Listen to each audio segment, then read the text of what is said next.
Hello friends, இந்த சொர்ண rice சேனலில் இன்றைக்கி நம்ம பார்க்குறது மீந்து போன பொரி வச்சு அழகான ஒரு பர்ஃபிங்க. நல்ல ஸ்வீட் ரெசிபிங்கிறதுனால வீட்டில் எல்லாருக்கும் விரும்பி சாப்பிடுவாங்க. பொரியாக இருக்கும்போது அப்படியே பேக்கெட்டாக வாங்கிட்டு நம்ம எப்பவும் பூஜைக்கு வச்சுட்டு யூஸே பண்ண மாட்டோம், யாருமே சாப்பிட மாட்டோம். சம்டைம்ஸ் அதை என்ன பண்ணலான்னா இட்லி மாவு வரைக்கும் போது அதில் போட்டுடலாங்க. இப்போ அது நமத்து போயிருந்தால் நம்ம அந்த மாதிரி செஞ்சுக்கலாம். இப்போ நல்லா கிறிஸ்பியாக இருக்கிற மாதிரி இருக்கிற பொரி வீட்டில் இருக்குது, வேஸ்ட்டாக போகிற மாதிரி இருக்குது அப்படின்னாக்கா நீங்கள் இந்த மாதிரி செஞ்சு பாருங்கள். இதுக்கு அடுப்பு பக்கமே போக வேண்டாம். நான் இன்றைக்கி 1 பங்கு சர்க்கரை, அதுக்கு 5 பங்கு பொரி எடுத்திருக்கேங்க. இது மாதிரி போட்டிங்கன்னா கரெக்டாக இருக்குது.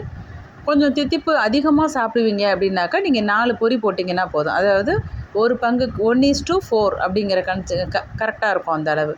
நான் இன்றைக்கி 1:5 எடுத்திருக்கேங்க.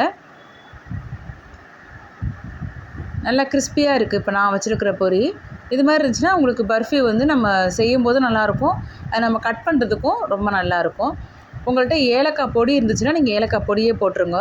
அப்படி இல்லை அப்படின்னாக்கா ஒரே ஒரு ஏலக்காய் இந்த ஸ்டேஜில் நீங்கள் ஆட் பண்ணிவிட்டு மிக்சியில் போட்டு நல்லா நைஸாக பவுட்ரு ஃபார்ம் பண்ணிக்கோங்க.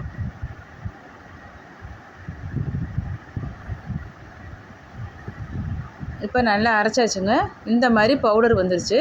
இதை நம்ம ஒரு மிக்சிங் பவுலில் போட்டுட்டு இதுக்கு காய்ச்சி ஆறின பால், ரொம்ப சூடாக இருக்கணுங்கிற அவசியம் கிடையாது, ஆறி இருந்தாலே போதுமானது. அதுவும் பால் ரொம்ப தேவைப்படாதுங்க, ஏன்னா நம்ம சர்க்கரையும் சேர்த்து பொடி பண்ணியிருக்கோம். கொஞ்சமாக தண்ணி போட்டாலே இலகி கொடுத்துரும். அதனால் பார்த்து நம்ம கொஞ்சம் கொஞ்சமாக 1 டீஸ்பூன், மேக்ஸிமம் 2லேருந்து 3 டீஸ்பூன் தேவைப்படுங்க, அவ்வளோதான். அதுக்கு மேலே தேவைப்படாது. இப்போ நான் ஏற்கனவே அளந்து தான் எடுத்து வச்சுருந்தேன். இப்போ எனக்கு கரெக்டாக 2.5 டீஸ்பூன் தான் தேவைப்பட்டது. நல்லா டைட்டான ஒரு பூரி மாவு மாதிரி பிசைஞ்சுக்கோங்களேன். அப்போ உங்களுக்கு பர்ஃபியாக நம்ம கட் பண்ணுறதுக்கும் நல்லாயிருக்கும், ஸ்டோர் பண்ணி வைக்கிறதுக்கும் நல்லாயிருக்கும். ஆனால் இது ஸ்டோர் பண்ணி வைக்கிற அளவுக்குலாம் இருக்காதுங்க, சட்டுன்னு காலி ஆகிடும். பொரி மட்டும் உங்களுக்கு அதிகம் உப்பு இல்லாத பொரியாக பார்த்து வாங்கிக்கோங்க.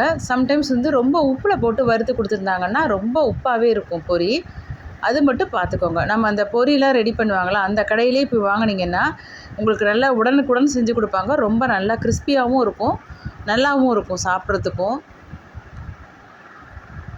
பிடிச்சிருந்தால் நம்ம சேனலை சப்ஸ்கிரைப் பண்ணிக்கோங்க ஃப்ரெண்ட்ஸ். லைக் பண்ணுங்கள், ஷேர் பண்ணுங்கள், கமெண்ட்ஸில் சொல்லுங்கள். Bye friends.